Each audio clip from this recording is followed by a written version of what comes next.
35 years. That's how long people have been walking out of screenings of Total Recall and immediately arguing about what they just watched. Did Douglas Quaid really go to Mars? Did any of it happen? Was he sitting in a memory chair the whole time, getting his brain quietly dissolved while he thought he was saving a planet? Paul Verhoeven made a movie so deliberately ambiguous that even the people who made it couldn't agree on a single answer. Arnold Schwarzenegger, by most accounts, believed he was playing a genuine hero on a genuine mission. Verhoeven was quietly directing a tragedy about a man who chose fantasy so completely that it killed him. Both of them walked away satisfied. That tension, right there, is what makes Total Recall one of the most fascinating studio films ever greenlit. But the finished product is only half the story.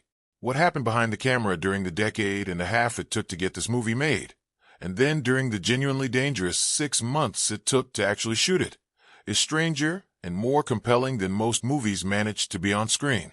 We're talking about cursed productions, discarded genius, fistfights with ratings boards, injuries that would have shut down any reasonable set, and one extraordinary act of human decency in the middle of it all that almost nobody knows about.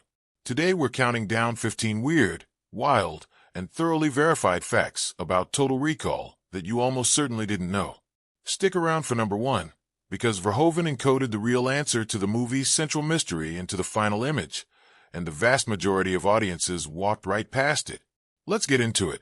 The entire foundation of Total Recall rests on a short story called We Can Remember It for You Wholesale, published by Philip K. Dick in 1966 in the science fiction magazine, the Magazine of Fantasy and Science Fiction. It's a compact, punchy story, barely a short story by conventional measure.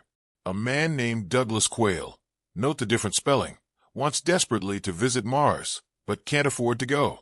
He visits a company called Recall Incorporated that will implant the memory of a trip he never took. The procedure goes wrong, and it turns out Quail actually has been to Mars on a real mission, with real memories buried underneath fake ones. The story ends there. No second act, no villain, no chase sequences, no mutants, no dramatic planetary finale. Just an irresolvable situation and a man standing at the center of it, unsure of everything he thought he knew. Dick sold the rights in 1974 for $1,000. Producer Ronald Schwarzenegger, who co-wrote Alien with Dan O'Bannon, acquired them with the vague but genuine ambition of turning the story into a feature film. The problem was immediately obvious. Dick's story had enough material for maybe 30 pages of screenplay. Everything else would have to be invented from scratch. What followed was one of the more extraordinary development sagas in Hollywood history. Over 16 years and somewhere in the neighborhood of 40 distinct drafts. The script went through transformations so radical that almost nothing of Dick's original survived except the central premise of implanted memories and a man who cannot trust his own mind. Dick himself died in March 1982, 8 years before the film was released. He had suffered a series of strokes following years of poor health and died at the age of 53. He never saw a single frame of any adaptation of his work during his lifetime, though he did live long enough to see early footage from Ridley Scott's Blade Runner, which was in post-production at the time of his death, and reportedly found it stunning. The story he sold for $1,000 eventually grossed $261 million worldwide against a budget of approximately $65 million. At various points during Total Recall's 16-year development, nearly every major filmmaker in Hollywood was attached to it. Richard Rush circled it. Louis Teague took a pass. Bruce Beresford was actually close, with Patrick Swayze attached to star and sets physically under construction in Australia before the financing collapsed. But the most significant ghost hovering over the finished film is David Cronenberg, who spent approximately a year writing and rewriting the script in the early 1980s, producing around 12 drafts, and whose vision for the material was so fundamentally different from what eventually reached screens that it's worth sitting with for a moment. Cronenberg's Total Recall was darker, stranger, and far more faithful to Philip K. Dick's sensibility. His version of Quaid's hidden identity wasn't a secret agent or a resistance leader. In Cronenberg's drafts, Quaid was something closer to a dictator, a powerful figure on Earth, who had buried his real identity inside a fake working-class life for reasons the audience spends the film trying to untangle. The texture of his script was closer to his own films, visceral, psychological, genuinely uncertain about where the body ends and the mind begins. When producer Ronald Schwarzenegger told Cronenberg that he wanted something closer to Raiders of the Lost Ark on Mars, an adventure film with clear heroes and clear villains, Cronenberg walked. He later said in interviews, including a detailed conversation with the AV Club, that he felt his version simply wasn't the movie the producers wanted to make. And he was right about that. But Cronenberg didn't leave empty-handed, at least in terms of legacy. The concept of Quado, the psychic mutant resistance leader who is physically conjoined with another man's body, sprouting from his torso, was Cronenberg's invention. He conceived of the image, wrote it into the script, and then departed before a single frame was shot. Verhoeven inherited it, recognized it for the singular, unforgettable thing it was, and kept it essentially intact. The most discussed creature in the finished film was created by the director who never made the film. Cronenberg eventually explored similar thematic territory: simulated reality, memory implants, the queasy dissolution of the boundary between experience and fiction in his 1999 film Existence. Critics recognized the connection immediately. It's the total recall that might have been, filtered through 9 more years of Cronenberg becoming even more precisely himself. Of everything in Total Recall, and there is a great deal to choose from, the image that has most persistently lodged itself in popular culture is the three-breasted woman in the Martian bar. She appears for perhaps 2 seconds. She has almost no dialogue. She is not plot-relevant in any meaningful way. And she has been the movie's unofficial mascot for 35 years, appearing on merchandise, in parody, and in the collective memory of anyone who saw the film during its original release or its endless cable television afterlife. The original design, however, called for 4 breasts. Paul Verhoeven has discussed this in various interviews over the years, including commentary recorded for home video releases of the film. His inspiration, he said, came from medical photographs he had encountered during his university years in the Netherlands, depicting a woman with a condition involving supernumerary nipples.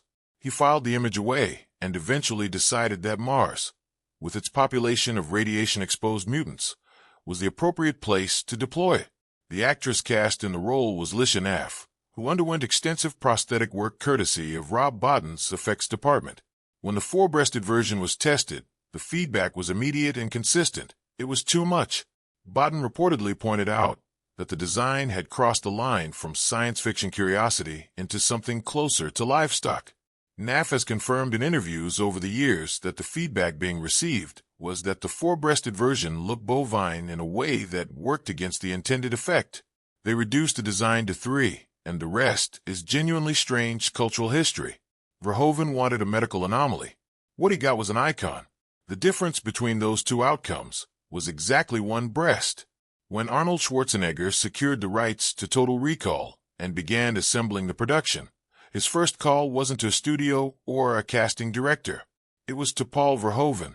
Schwarzenegger had seen RoboCop and recognized in it exactly the tone he wanted for Total Recall: violent, satirical, operating at a frequency just slightly displaced from normal reality, treating its own absurdity with complete seriousness. Verhoeven had other projects in consideration and wasn't immediately sold, but Schwarzenegger lobbied him personally and persistently until he agreed. Once Verhoeven committed, the RoboCop reunion became comprehensive. Ronnie Cox, who had played the oily corporate villain Dick Jones in RoboCop, was cast as Velos Cohagen, the oily corporate villain running Mars.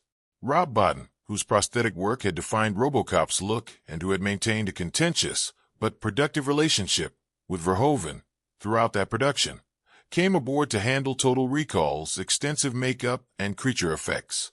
The cinematographer, the editor, and the production designer all followed. The villain casting, however, had an interesting detour. Kurtwood Smith, who had played the psychotic Clarence Boddicker in RoboCop, was offered the role of Richter, the primary antagonist who spends most of the film trying to kill Quaid. Smith declined, reasoning, not unreasonably, that he had already played this exact character once and didn't need to repeat himself. The role went to Michael Ironside, who had actually been considered for a part in RoboCop and missed out that first time. So either way, the villain in Total Recall was going to be someone from the RoboCop extended universe. Verhoeven simply couldn't help himself. He had found his people, and he was keeping them. Total Recall shot at Estudios Churubusco in Mexico City over approximately 6 months in 1989, across 45 constructed sets. It was, by any measure, an enormous and logistically complex undertaking. What nobody fully anticipated was that Mexico City itself would become one of the production's primary antagonists. Somewhere in the middle of the shoot, contaminated food and water tore through the crew with remarkable efficiency. Nearly everyone got sick. Verhoeven contracted what appears to have been a severe case of food poisoning and refused to stop working, rather than shut down and lose the production schedule, which was already running at a cost of approximately $150,000 per day. The production parked an ambulance on set and connected Verhoeven to an intravenous drip between takes. He directed while his body was staging what he later described as a full-scale revolt, sustained by saline and whatever sheer perversity keeps certain filmmakers standing when any reasonable person would be horizontal. The Mexico City smog compounded everything. The city's air quality in the late 1980s was among the worst of any major metropolitan area in the world, a problem extensively documented by environmental researchers and journalists throughout the decade. Associate producer Elliot Schick was hospitalized with respiratory distress. The production designer later described breathing the air as roughly equivalent to smoking 2 packs of cigarettes daily. Schwarzenegger never got sick.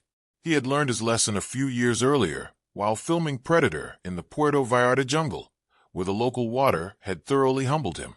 This time, he arranged to have every meal catered and flown in from the United States.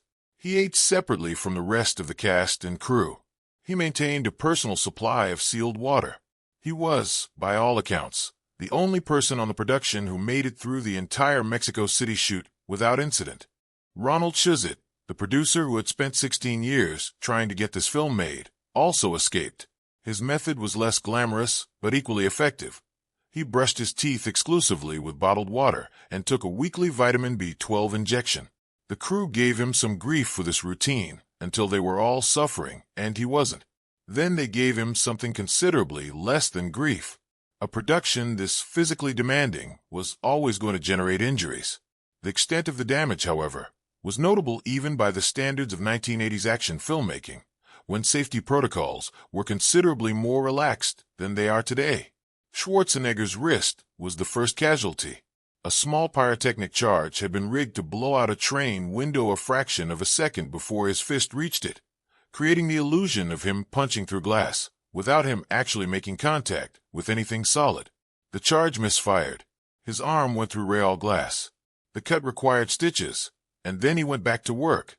Later in the shoot, he broke a finger on his right hand during a fight sequence, and finished the remainder of the production in a cast. If you watch the back half of Total Recall knowing this, you will notice that Schwarzenegger's right hand is conspicuously absent from a remarkable number of shots. It's tucked behind his back, angled away from camera, positioned in ways that keep it out of frame. The editing and blocking required to conceal a broken finger on an action star across dozens of sequences is, in retrospect, a small masterpiece of problem-solving. Michael Ironside's injuries were more severe.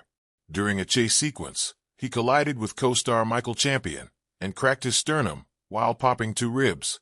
He spent 3 weeks off the set recovering, and when he was cleared to return, he still could not lift his left arm above shoulder height.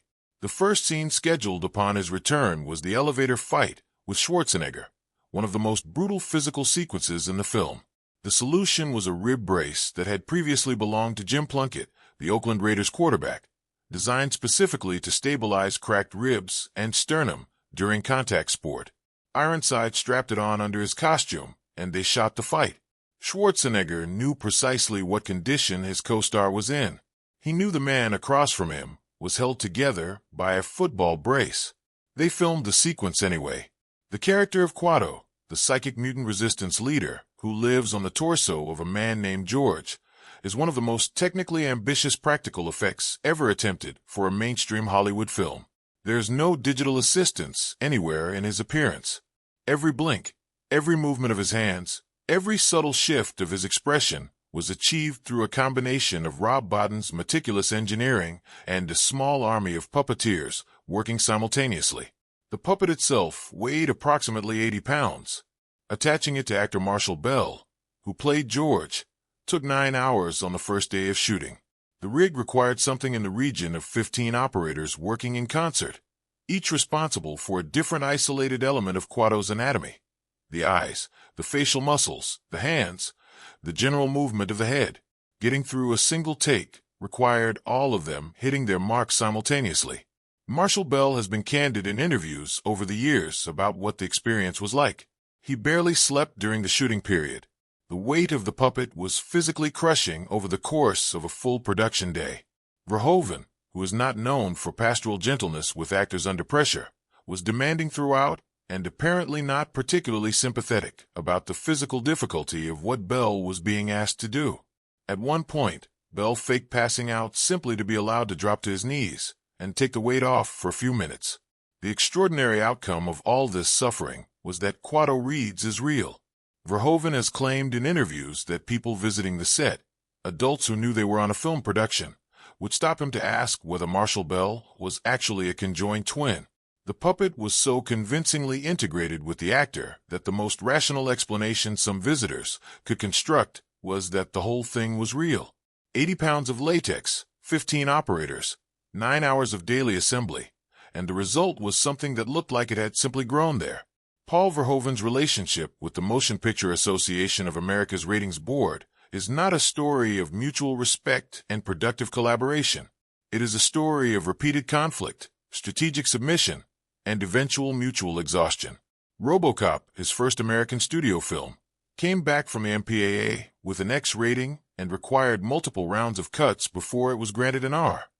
Total Recall followed the same path, with even higher stakes, given that it was a significantly more expensive production, and an X rating would have effectively ended its commercial viability. The first cut of Total Recall received an X rating entirely on the basis of violence. This made it one of the last films to receive that designation before the MPAA replaced the X rating with NC-17 in September 1990, a change driven largely by the need to distinguish artistic, adult content from the pornographic material that had colonized the X rating in the public imagination. Verhoeven and his editor made targeted reductions to the most graphically explicit moments of violence, re-angling shots and trimming frames to pull individual sequences back from the threshold. What they did not do was reduce the body count. In commentary recorded for the film's home video release, Verhoeven and Schwarzenegger estimated the film's kill count at 77, which they believed at the time to be the highest of any studio film of the era. That number stayed exactly where it was. What changed was how clearly you could see the consequences. Benny's death by drill is the clearest illustration. The original shot shows the drill penetrating and exiting the body. The version in the released film is cropped to conceal the exit wound. The death remains. The detail does not. The punchline is that the released version, the toned-down version that won approval, still plays as one of the most gleefully, relentlessly violent mainstream studio movies ever made. What you're watching when you watch Total Recall is the sanitized cut. Total Recall is a technological document as much as it is a film. It captures, with unusual precision, the moment when one era of filmmaking ended and another began, and it does so by being simultaneously the last great example of the old approach and one of the first glimpses of what was coming. Almost everything in Total Recall was built. The Martian landscapes, the colony interiors, the streets and tunnels. These were physical miniatures constructed by hand and shot using techniques that had served the industry since the earliest days of science fiction filmmaking. The team referenced actual photographs of the Martian surface, many of them captured by NASA's Viking program in the 1970s, to make their miniatures as plausible as possible. The scale of the work was enormous. It was painstaking and expensive and slow, and it was done the way it was done because in 1989, it was still the best available method. Nearly, though.